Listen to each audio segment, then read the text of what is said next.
गोकुल कन्या वयमिह मन्या मने जगति जासं नयन सरोजेषु अंजनो भूतो निरंजनो वसति। श्री कृष्ण चैतन्य प्रभु नित्यानंद श्री अद्वैत गदाधर श्रीवासादि गौर भक्तवृंद। हरे कृष्ण कृष्ण कृष्ण हरे हरे, हरे राम राम राम हरे। गुरु वैष्णव जनों के अनुगत में जिस स्थान पर हम लोग उपस्थित हैं, ये गोकुल के अंतर्गत ब्रह्मांड घाट है, जहाँ पर कन्हैया ने मैया को विश्व ब्रह्मांड का दर्शन कराए अपने मुख में, इसलिए इस स्थान का नाम पड़ गया ब्रह्मांड घाट। यहीं पर गोकुल पास में है कृष्ण का जन्म स्थान, जहाँ हम दर्शन के लिए जाएंगे 84 खंबा। तो वहाँ से यहाँ कोई ज़्यादा दूर नहीं है। बच्चे तो खेल खेल में कहाँ तक कितने दूर तक चले जाते हैं, कोई 2 किलोमीटर 2.5 किलोमीटर दूरी पर है। तो सब सखा लोग खेलते उछलते 2-2.5 साल के थे, यहाँ पर चले आए, लड़खड़ाते गिरते पड़ते सब पूरा गोकुल के टोली बालकों की, गोप बालकों की, और खेल होने लगा। बोले रोहित तो खेल खेलते आज थोड़ा अच्छा खेल खेलेंगे, कुछ हटा करके। कौन सा खेल के? बोले आँख मिचौनी खेलो, इसको बोलते हैं hidden seek, hide and seek, आँख मिचौनी। सब कोई उधर छुप गए, कोई उधर छुप गए, सब खेलने लगे। खेलते खेलते कृष्ण ने मौका पाया और मट्टी से गंध आ रही थी, मिट्टी से, और बालक का स्वभाव होता है, कोई ऐसा बच्चा नहीं जो बिना मिट्टी खाए रहा हो। बचपन में सभी खाते, विशेष करके गांव का बच्चा हो जो शहर में जन्मा, जिसने कभी मिट्टी देखा ही नहीं, पत्थरों पर घूमता, उसको क्या पता मिट्टी में क्या स्वाद है, लेकिन बहुत स्वाद है। तो एक बार सखाओं के साथ खेल किए, अद्भुत खेल, सखन संग खेलो और छोटों से माटी को ढेलो। कृष्ण ने भी छोटे से उठाए, लेकिन सखा लोग बाद में बढ़ा करके बोल दिए, छोटे से माटी को ढेलो, यानी तुरंत कृष्ण मुख में मेलो।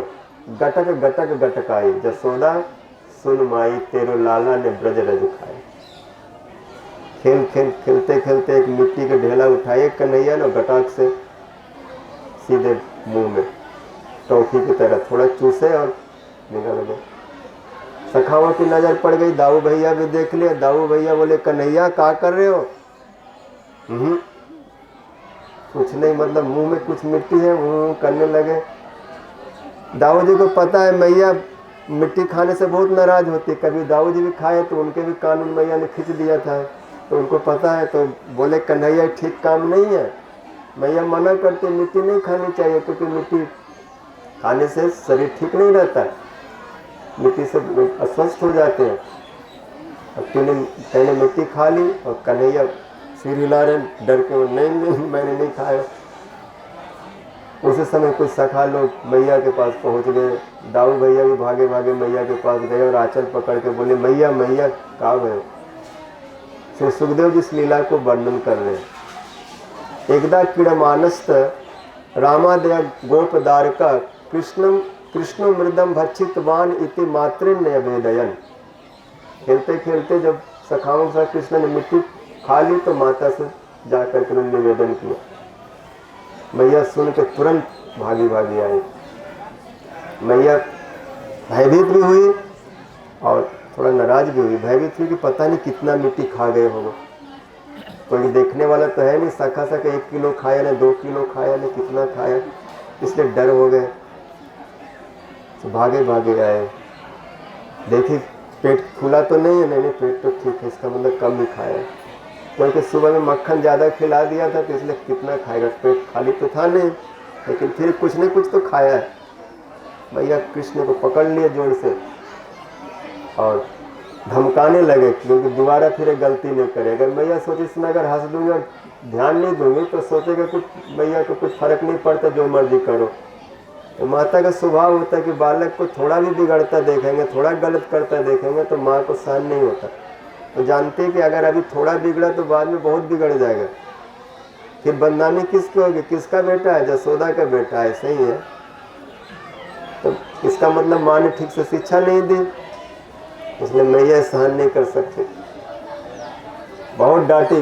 कस्मात मृदमदात आत्मन, सुखदेव कृष्ण के लिए आज तक कोई मंद आत्मा ऐसा कौन बोलेंगे? कोई समस्त आत्माओं की आत्मा है, जिससे जितने ब्रह्मा शिव लोकपाल दिक्पाल सारे ब्रह्मा विष्णु सारे अवतार प्रकट होते हैं, जो परम आत्मा है कृष्णास्तु भगवान स्वयं, अरे मैया कान पकड़ कर डपटती हुई बोल रहे, अरे मंद आत्मा, बालक तो बहुत है लेकिन तुम्हारे जैसे मंद आत्मा है, इतना इतना मुरझाए हुआ आत्मा वाला हो तुम, इतना अवसीभूत चित्त वाले हो, ऐसा तो कोई बालक नहीं है। और भी तो बच्चे खेल रहे हैं, लेकिन ये लोग तो ऐसे इतना गड़बड़ नहीं कर रहे हैं। तो जितने बच्चे उनमें सबसे मंद आत्मा तुम ही हो, तुम्हारी बुद्धि कम है, तुम्हारी समझ कम है, तुम्हारा मन बहुत छोटा है, तुम मतलब समझते नहीं हो, मतलब ऐसे कैसे मिट्टी खा ली। कस्मान में बताता भगवान भक्षितवान रह, एकांत में सबसे छुपा करके। कुछ सखा लोग दाऊ जी ने देख लिया, बता रहे बदंती ताब का हेते, ये सब सखा लोग बोल रहे हो, बड़े भैया भी बोल रहे। अब कन्हैया क्या बोले?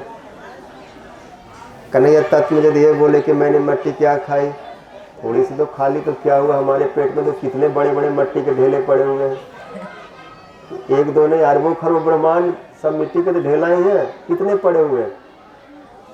तत्व की बात बताऊंगा तो मैया समझेंगे नहीं, कितने ढेले पड़े हो तो और दो चार डंडा लगा देंगे।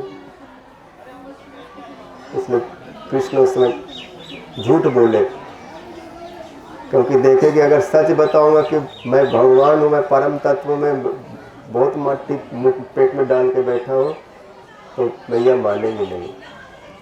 किसी भक्त ने देखा, कहा कहो आली कछु वर्णी न जाए दशा, नंद जी के अंगना में कौतुक एक देखो मैं, जगत के ढाटी महापुरुष विराटी, जो निरंजन निराटी ताही माटी खाट देखो। सबको उत्पन्न करने वाले, सबको बनाने वाले, वो क्या उनसे बाहर क्या है जो खा गए? सब तो उनके अंदर में ही है। तो तत्व में तो सब उन्हीं में है, तो खाए क्या?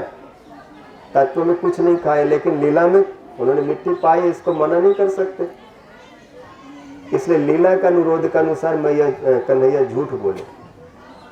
क्या बोलते? ना हम भक्षितवान अम्ब, अरे मैया मैंने मिट्टी नहीं खाई। तो ये सब इतने लोग जो बैठ के गवाही दे रहे हैं, ये सब क्या है? बोले सर्वे मिथ्या विसंसिन है, सब झूठे, ये सब एक ही थैली के चट्टे बट्टे हैं। भैया वो बात याद करो, 5 दिन पहले दाऊ ने कहा कहो मेरे से, तो जसोदा के लाला नहीं है, बाबा के लाला नहीं है, तो तुम्हारा और बाबा के साथ कोई मेल नहीं है, मैया के साथ कोई मेल नहीं बैठता। तुमको बाहर से पकड़ के लाए, कहीं तू पड़ा हुआ था किसी खोड़न में, वहाँ से उठा के लाए, तो तुमको पाल पोस रहे, तो तुम सोच रहे कि मैं उसके असली बेटा मैं हूँ, इसलिए तो मेरे को ज़्यादा मक्खन दही मिलता है। ऐसे बच्चे लोग होते हैं आपस में एक दूसरे को चिढ़ाने के लिए। और तुम तो नकली है, बाद में आया, देखो मैं कितना गोरा हूँ, इसलिए तो लोग हमसे ज़्यादा प्यार करते हैं। इस पहले में ऐसे बोले, और आज भी मेरे को इस तरह से लोग फंसा रहे हैं, क्योंकि जब खेल हुआ ना तो सबको मैंने पछाड़ दिया, कोई मेरे से एक भी नहीं जीता। क्या श्रीराम, क्या मधुमंगल, क्या दाऊ, जो भिड़ने आए आज मैंने सबको जमीन में सुला दिया, इसलिए सब मेरे से हार गए, इसलिए मेरे ऊपर इस प्रकार से प्लान करके हमको दबा रहे और झूठ पर झूठ बोले जा रहे हो। श्रीराम बोलते सारे कब तू मेरे को जीता है? एक बार भी तू बता दे। यहाँ पर मैया के सामने अपनी डीग हाँक रहा है। दाऊ जी भी सोचे कि कभी तो हमको पटक नहीं पाता, मैं बड़ा हूँ, मैं इसको दबा देता हूँ, लेकिन ये झूठा उल्टा जो भी हो। तो सर्वे मिथ्या विसंसिन सत्यम ग्रस्त रही समचन पश्य मुखम, यदि मेरी बात पर विश्वास नहीं है तो मेरे मुख में देख लो। ऐसे बोल के मैया ने, कन्हैया ने जैसे मुख खोला तो वहां पर मिट्टी तो नहीं दिखाई पड़े, बहुत आश्चर्य दिखाई पड़े।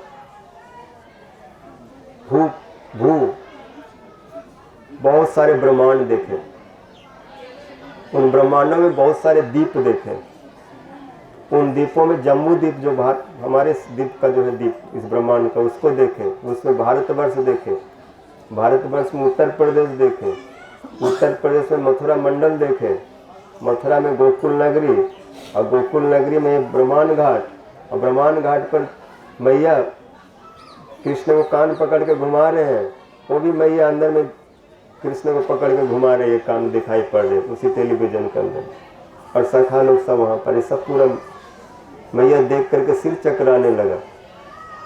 ये क्या स्वप्न है या मेरा बुद्धि का भ्रम है, ना कोई माया है, ये क्या है? एक छोटे से बालक के मुंह में क्या देख रहे हो? भूदीप वर्ष अद्रि नभ समुद्र पाताल दिक नरक गण भाग लोक संस्था, पृथ्वी देख रहा हूँ, आकाश देख रहा हूँ, सूर्य चंद्र ग्रह तारे नक्षत्र देख रहा हूँ, अतल वितल सुतल आदि लोक देख रहा हूँ, नरक देख रहा हूँ, बड़े बड़े समुद्र देख रहा हूँ, बड़े बड़े पर्वत देख रहे हूँ, क्या क्या देख रहे हूँ?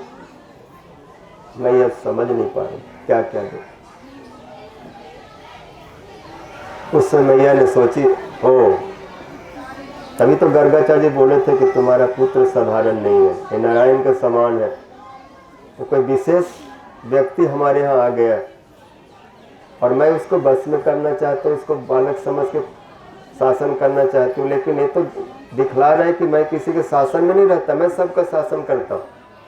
क्योंकि मैया ने मुख में भी देखा कि ब्रह्मा जी स्तुति कर रहे हैं, 4 सिर से प्रणाम करें, 9 मिनट पुष्का के, शिव जी स्तुति कर रहे हैं, इंद्र कुबेर सब स्तुति कर रहे हैं। उस ऐश्वर्य को देख के मैया बोले, जिनकी सब स्तुति करे, सब धूली सिर पे चढ़ा रहे हैं, और मैं इसको गोद में बिठा के दूध पिलाना चाहती हूँ और इसको मैं भोजन कराना चाहती हूँ, लेकिन देख रहे हैं तो दूध के समुद्र में पड़ा हुआ है, क्षीर सागर में सोया हुआ है, वो सब भी दिखाई पड़ा।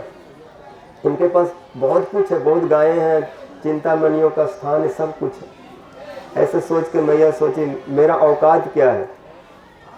मैं नंद बाबा की गृहिणी हूँ, एक साधारण गोपी हूँ, मेरे पास कितना है? 9 लाख गायें हैं, 500 किलो 1000 किलो दूध होता है, 10 20 50 100 किलो मक्खन होता है, और इतने शक्ति इतने संपत्ति पर, और हम सोचते हैं कि हम बहुत बड़े महारानी हूँ, नंद रानी हूँ, और मैं ब्रजवासियों को, कृष्ण को, सबको देखभाल करती हूँ, लेकिन मैं तो एक को भी नहीं देख सकती है, तो बहुत लोगों को देख रहा है। इसलिए आज के बाद मैं शासन नहीं करूँगा, जो मर्जी करे, क्योंकि साधारण तो है नहीं। जैसे मैया ने ऐश्वर्य के द्वारा बादशाह को छोड़ने की इच्छा कर दी, इनको रोकना, इनको नियंत्रण में करना मेरे लिए ठीक नहीं होगा, छोड़ दो इसको। तो मैया कन्हैया घबराए कि अगर मैया मेरे को छोड़ देगी भगवान समझ के, तो मेरा क्या हो जाएगा? गली गली में घूमना पड़ेगा, और किसी को ये बोलूँगा कि मैं भगवान हूँ, तो बोले भगवान हो तो बस प्रणाम है, और आप भगवान मतलब आप अपने आप को संभालो क्योंकि भगवान को कौन संभालता है? वो तो सब कुछ संभालने वाले, इसलिए लोग भगवान के पास आके अपना काम, अपनी शिकायत करते हैं, अपना दुख दर्द सुनाते हैं। ओम जय जगदीश हरे, सुख संपत्ति घर आवे, कष्ट मिटे तन का, पाप हरो देवा। ये सब हमारा अलाय बलाय आप ले लो और मेरा सब अच्छा हो जाए। तो बोला अगर भगवान बनूंगा तो लोग हमारे पीछे लाइन लगा के खाली मांगते ही मांगते रहेंगे, कुछ मेरे को देंगे नहीं। लेकिन यहाँ पुत्र बन के हो तो क्या नहीं मिलता? कितना वात्सल, कितना प्रेम, मैया कितना नहलाती धुलाती, खिलाती पिलाती, सुलाती, लोरी गाती, क्या क्या सुख नहीं देती है। उसको तुरंत ऐश्वर्य को बोले भाग नहीं भागा तो मेरा ऐसा तैसा हो जाएगा, फिर मैया मेरे को रास्ता में निकाल देंगे। ऐश्वर्य तुरंत वहाँ पर संकुचित हो गया, और मैया कन्हैया के आँख में आंसू है, बड़े मैया क्या करूँ, ये मिट्टी में कुछ स्वाद ही ऐसा है। मैया इसको बुरा मत माने, जो सुख है ब्रजरथ चाखन में, सो सुख नहीं मेवा माखन दाखन में। यानी मुक्ति को मुक्ति कराई जसोदा सुन माई। ये ब्रजरथ में जो स्वाद है ऐसा स्वाद न मुनक्का में है, न किशमिश में है, न काजू में है, न बादाम में है, न खजूर में है, न मक्खन में है, न दाखन में है, न जितने भी प्रकार के जो नारियल, जितने सूखे मेवे आदि हो सकते पकवान, वो सबसे बढ़कर किसका स्वाद है। इसलिए इस राज्य में सब लौटते, सब थोड़ा सा मुंह में डालते हैं। इसलिए डालते हैं कि हम मुक्त हो जाए, कृष्ण के चरणों का भक्त हो जाए, क्योंकि मुक्ति को भी मुक्त करने वाला है। तो मैं भी सोचा कि मेरा भी सब तरह से छुटकारा मिल जाए और ब्रजवासियों के प्रेम में बंध और सब काम से मैं भी मुक्त हो जाऊं। इसलिए इसको मैंने चाख लिया कि मुझे भी ब्रज से प्रेम हो, मैं ब्रज के बन के रहूं, ब्रजवासियों का पुत्र बन के रहूं, सखा बन के रहूं, उनका प्रियतम बन के रहूं। ऐसा रहूंगा तो मेरे ऊपर कोई दायित्व नहीं होगा, सृष्टि वृष्टि का चक्कर मेरे से निकल जाएगा। बाकी सब दूसरे जो लोग हैं, दूसरे जो अवतार हैं, लीला अवतार है, गुना अवतार, ये सब कार्य करेंगे। तो मैं भी सब कार्यों से मुक्त होकर के इस प्रेम को ही पाना चाहता हूँ। नहीं, ये बंधन है, इसको पाने के लिए ब्रज रज को थोड़ा तो सिर में लगाना होगा, थोड़ा तो मुंह में डालना होगा। तो मैंने डाल लिया कि हमेशा से मैं इसी रज से मेरा प्रेम बना रहे। ऐसे मैया को बहुत टोटली बोले और बोले मैया बहुत भूख लगी है, अब भूल हो गया सो हो गया, आज के बाद मिट्टी नहीं खाऊंगा। क्योंकि पता चला मिट्टी खाने से आप बहुत नाराज होती है, क्योंकि आज तक मैंने आपका ऐसा क्रोध नहीं देखा था। बहुत क्रोध हुआ, तो अब मैं मिट्टी नहीं खाऊं। और कृष्ण को उस समय सुबह का समय था, बहुत घंटे से खेल रहे थे, मैया बहुत देर से डांट रही थी, तो पेट जो था वो ऐसे ऐसे करने लगा। जब भूखा हो जाता तो पेट बिल्कुल हिलने लगा। मैया सरे तो बहुत भूखे हो रहे हो, तो कन्हैया गोद में बिठाए, आंचल ढके और दूध पिलाने लगे। तो ऐसे जहाँ पर लीला हुई, ऐसे मधुर लीला, उस लीला को ब्रह्मांड घाट अपने हृदय में धारण करके विराज रहा है आज तक, और आगे भी रहेगा। जो कोई भी यहाँ पर आते हैं उनको इन लीलाओं की स्फूर्ति हो जाती है। ऐसे ब्रह्मांड घाट की महिमा को कौन वर्णन कर सकता है, जहाँ पर भगवान बालक बने हुए हैं और बालकों की तरह नरवत लीला करके इस भाव को ग्रहण कर रहे हैं। इसलिए सुखदेव गोस्वामी ने बोला कि भगवान कुछ भी हो, लेकिन ब्रजवासियों के लिए अपने लौकिक बंधु के तरह है। उनको अपने कृष्ण को साधारण पुत्र, सखा, प्रियतम की तरह देखते हैं। लेकिन तत्व में कृष्ण कौन है? त्रजा उपनिषद, सारे उपनिषद, वेद, वेदांत, भगवद गीता, भागवतम, महाभारत, कोई भी ऐसा शास्त्र नहीं जहाँ पर उनकी महिमा का वर्णन नहीं है।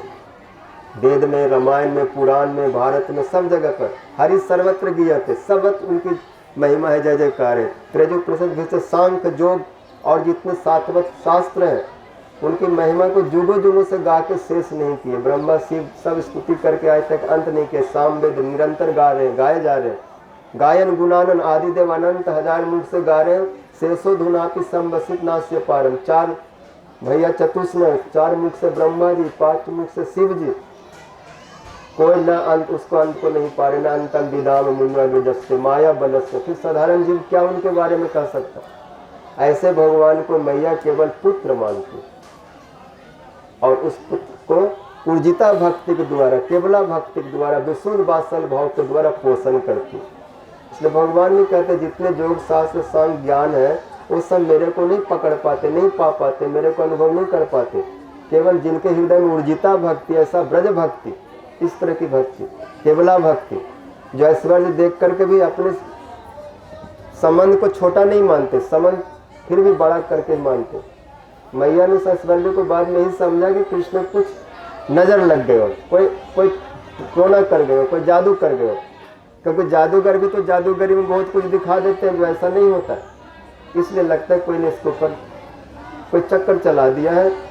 तो चिंताहरण शिव जी के पास गए, बहुत चिंता हुई और शिव जी से बोले कि आप तो वैष्णव हैं, जरा कृपा कर दो, हमारे कृष्ण के जो भी परेशानी है, आपको बहुत बड़े तांत्रिक है, शिव जी तंत्र के बहुत बड़े ज्ञाता है, तो आप ही, क्योंकि शमशान में रहते हैं, आप बहुत तंत्र मंत्र की सीधी जानते हैं, तो कुछ ऐसा कर दो, बालक को झाड़ा उड़ा उतार दो, नमक मिर्च से थोड़ा सा नजर उतार के और इसको ठीक कर दो। इससे मैया चिंताहरण शिव जी से प्रार्थना करती है। यहाँ पर चिंताहरण जी का भी स्थान है शिव जी का।